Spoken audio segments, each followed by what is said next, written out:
Hello YouTubers and welcome to my 21-month update.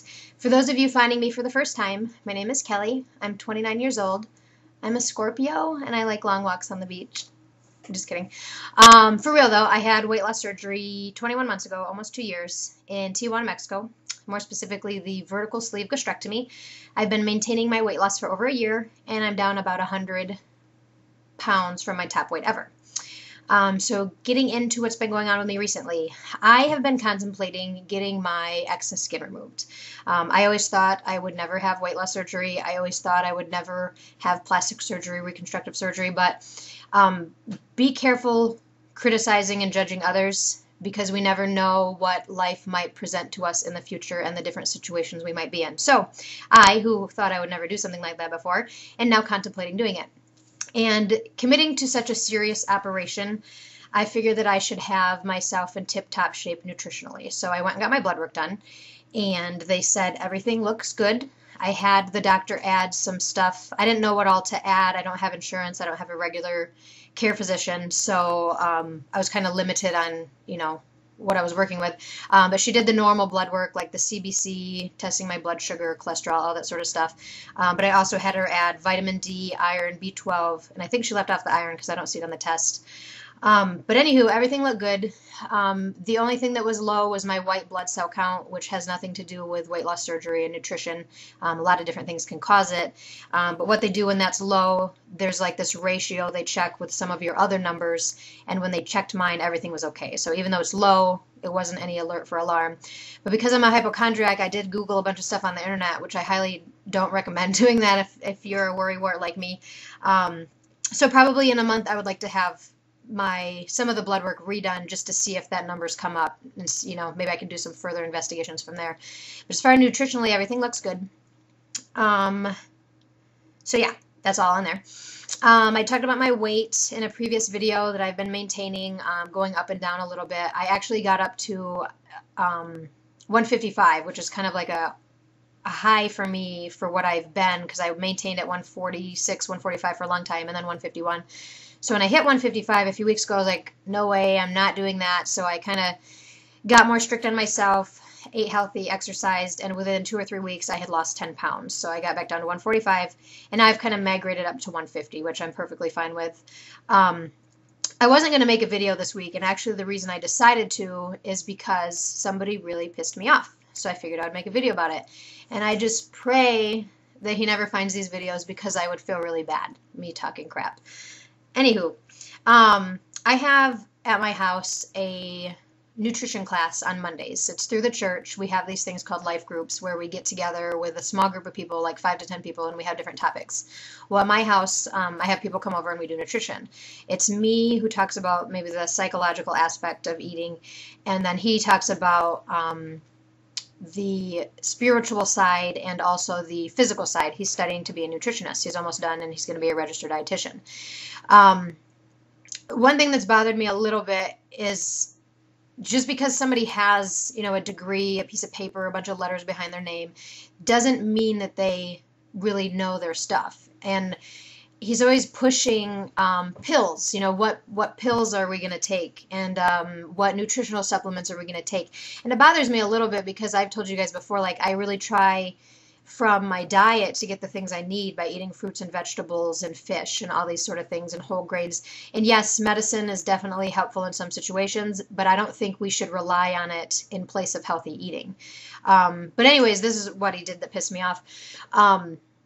There was a woman who was new a few weeks ago, and somebody who's been coming for a long time got really excited and said, oh, you have to see Kelly's before picture. She looks so different. She looks great. She's lost a bunch of weight.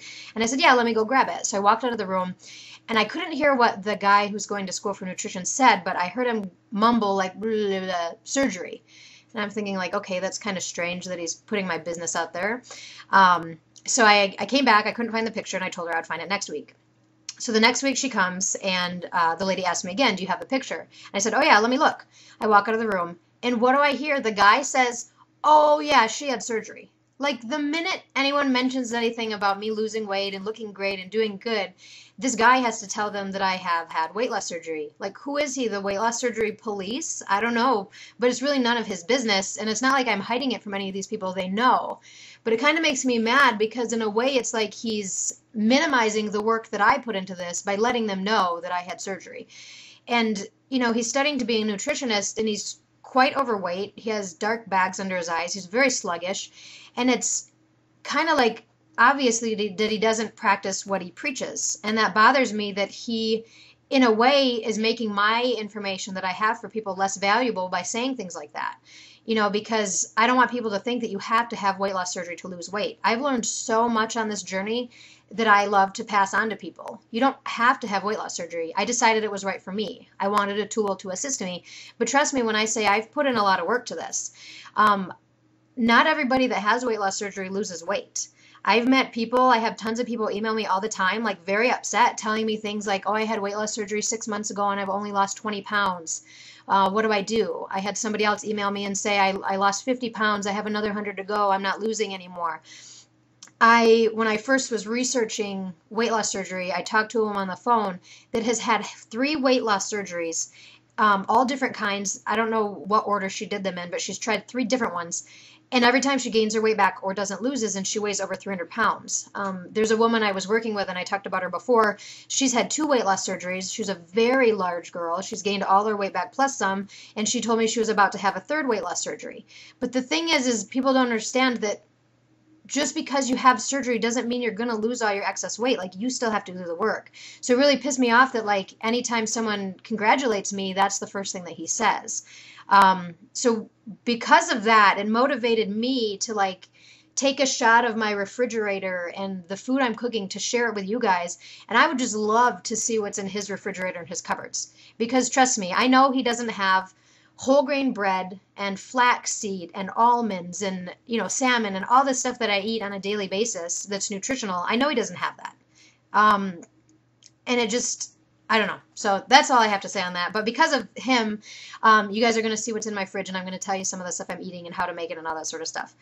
I guess the other thing I wanted to say is that, being this far out, there's still things that can throw you off. It's not clear sailing, but I think the best thing to learn in life, and it doesn't just have to do with weight loss, it has to do with everything, is learning that life is like this roller coaster. There's going to be ups and downs. There's going to be peaks and valleys. And, just strap yourself in and be there for the ride. Just go with it because, even with my eating, sometimes there's times when it's really good. Sometimes there's times when it's really bad.